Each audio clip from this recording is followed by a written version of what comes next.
Welcome back to our series, Prairie Avenue Spotlight, where we will showcase the surviving houses on historic Prairie Avenue in Chicago's South Loop. This week we will look at the history and architecture of the Coleman House at 1811 South Prairie. The house was constructed in 1886 for Joseph and Leonora Coleman. It was designed in the Richardsonian Romanesque style and was faced in brownstone. The spacious interior included a large entry hall, parlor, dining room, and billiard room on the first floor, each with a distinctive fireplace. Joseph Griswold Coleman made his fortune in the wholesale hardware business, eventually owning his own company, Coleman Hardware, with its factory in Morris, Illinois. Mrs. Coleman was the former Leonora Cobb, one of the three daughters of Chicago pioneer Silas Cobb, remembered today as the donor of Cobb Hall on the University of Chicago campus.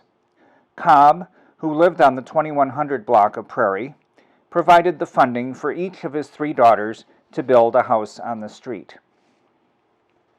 The Coleman House was designed by Henry Ives Cobb of the firm of Cobb Frost. He was no relation to Silas Cobb. The firm designed numerous buildings throughout the city, including 18 buildings in the Gothic Revival style on the University of Chicago campus, one of those being Cobb Hall, shown here. Henry Ives Cobb is regarded as the best interpreter of the Richardsonian Romanesque style in Chicago. Significant works in this style include the Newberry Library and the original building for the Chicago Historical Society, later the Excalibur nightclub, located at Dearborn and Ontario. The design of the Coleman House, shown on the left, echoes that of the Theodore Shaw House, shown on the right, which stood on the 2100 block of Calumet Avenue. Cobb remodeled the Shaw House in 1884. Note the similar materials and massing, the arched entry, two-story bay window, and roofline.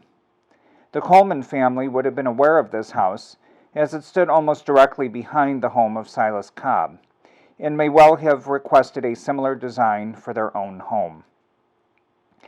Here we see the Coleman House on the far left, set amongst its Prairie Avenue neighbors, in this photo taken by George Glessner about 1888. It blended well with the other houses on the street, and was built on one of the last remaining open lots. You may ask why the Coleman House was not controversial like the Glessner House was, since they were designed in the same style. There were several houses in the neighborhood in the Richardsonian Romanesque style, but the style was not the issue.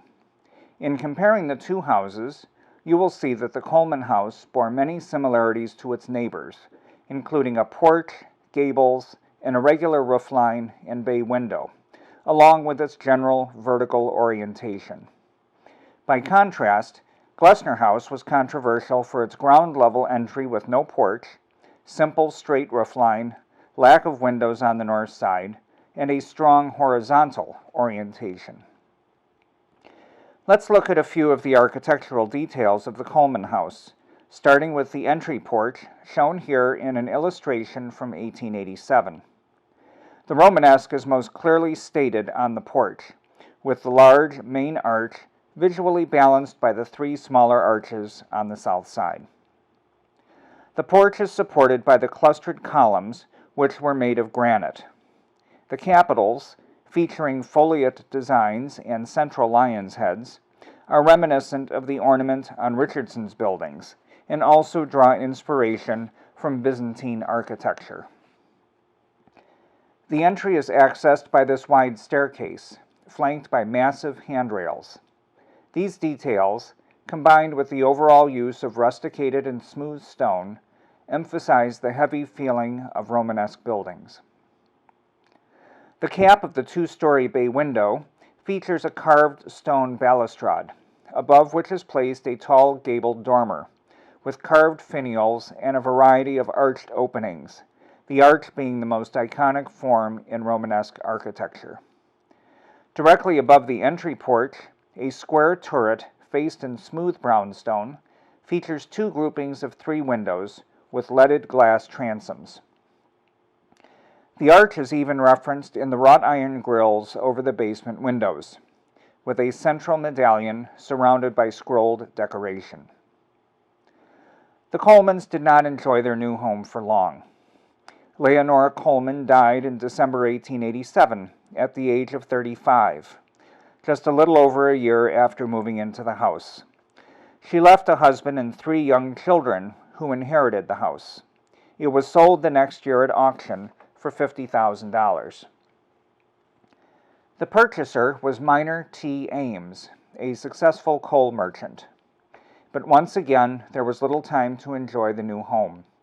Less than 18 months after moving in, Ames died unexpectedly at the age of 50, leaving his second wife and a total of 5 children.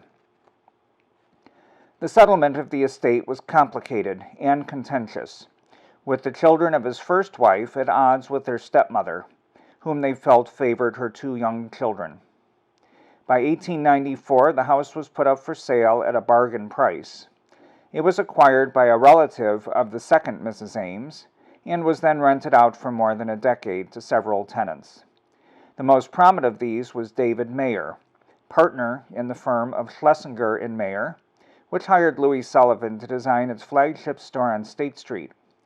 After the firm closed in 1904, the building was acquired by Carson Perry Scott. The house was eventually sold to Joseph Fish, who after a period of years leased it out as a boarding house, as many of his neighbors did with their own homes. By 1920, there were 20 tenants occupying the house. The next year, it was sold to the Midland Press, and the building began its long occupancy by a series of businesses involved in the printing and publishing business. During World War II, it housed government offices. By the time this image was taken in the 1970s, a second-floor skywalk, seen to the right, connected to the house to a more modern commercial building to the south, securing its use for business. It was eventually acquired by R.R. Donnelly, which needed additional office space beyond its large central headquarters located a few blocks to the south on Calumet Avenue. The house has been the subject of several artworks, including the watercolor by Jack Simmerling, shown on the left, and a pen and ink sketch by a great-grandson of Minor T. Ames, used as a Christmas card in 2017. In 1991, R.R. Donnelly donated the Coleman House and the adjacent Kimball House to the Chicago Architecture Foundation, which at the time still owned and operated Glessner House. It was leased to the U.S. Soccer Federation, which purchased both houses in 1996 for $400,000, the proceeds being used to fund an endowment for the support of Glessner House. The Soccer Federation has been an excellent caretaker of the 2 properties, both of which are included in the Prairie Avenue Historic District, a Chicago landmark district designated in 1979. That concludes our look at the Coleman House.